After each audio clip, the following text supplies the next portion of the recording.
What's going on, beautiful people? It is I, your flying locomotive, and faster than a speeding bullet SuperCliff, coming at you live with a brand new video.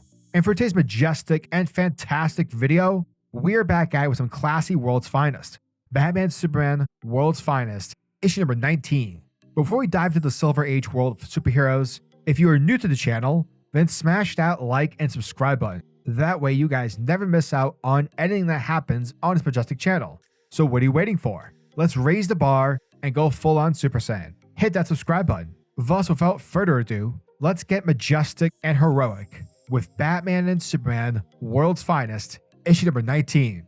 So our story begins with where the last issue literally left off, for we now have an escaped Kryptonian criminal, Jax via the Riddler's help, has now escaped the Phantom Zone and is giving Superman a beatdown in the skies of Gotham. Meanwhile, as Jax is punching the Man of Steel, Batman was sent to the Phantom Zone. So upon his arrival, Batman is shortly met with Alfred, who was also sent to the prison. Now, according to Alfred, after providing Batman with the details regarding the Phantom Zone, what it is and why it's used, because remember, this story is the first time Supes and Batman are teaming up, and so Bats' knowledge on Superman and everything about him is low. Anyways, after Alfred explains everything, he tells the Dark Knight that he's noticed some slight weakening across the Phantom Zone's walls, which is the reason for why a number of Gotham citizens, including Batman and Alfred, have been sent to the Phantom Zone. Small breaches have been occurring, which in turn allowed Jaxar to escape from the previous breach, and thereby was able to switch places with Batman back at the warehouse at the end of the previous issue. And not only that, but because of what's happening, it allowed Jax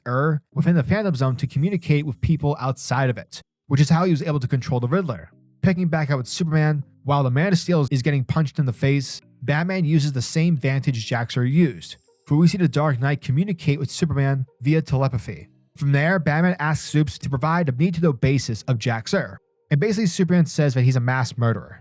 Check it. Back in the day, back when Kryptonian was still kicking around, the planet had strict regulations when it came to interplanetary travel, due to the fear that Kryptonians would mingle and, get sexy with other species. Now, Jaxar was like, hell no, I like freaky stuff, and decided to test his own, spaceship.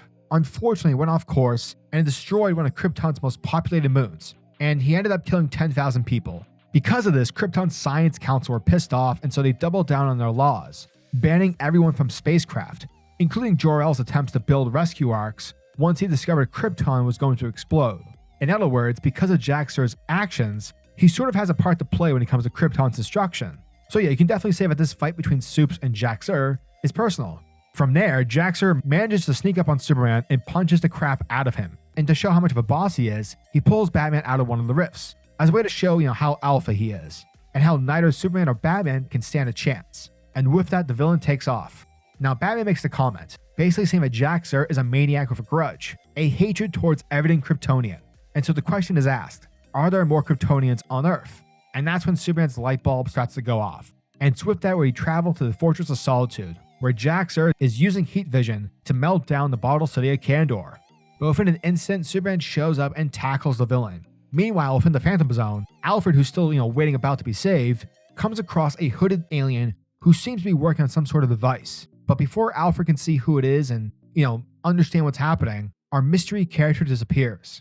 Switching back to the fortress, while Superman and Jaxar continue to duke it out, Batman shows up and begins searching throughout to see if there's a weapon or something of use to go against the villain. Eventually, Batman comes across a Phantom Zone projector, and thus the World's Finest plan begins to go into motion. Now, after Superman is clearly defeated by Jaxar, Batty catches sight of Batman and takes the Phantom Zone projector and smashes it. However, he discovers that the device is empty. But in truth, both Superman and Batman were able to install the actual device within the floor, and thus by tricking Jaxar, they're able to send the villain back into the Phantom Zone.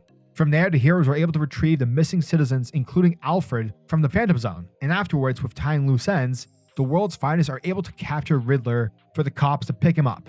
And from there, this is when the World's Finest decide to become friends and to help each other out if and when help is needed. But wait, there's more. Check it. Since being rescued, Alfred informed Bruce about the hooded figure he saw within the Phantom Zone, and how this person was able to rift out of it with ease. And it's with that where we check in with the said hooded figure.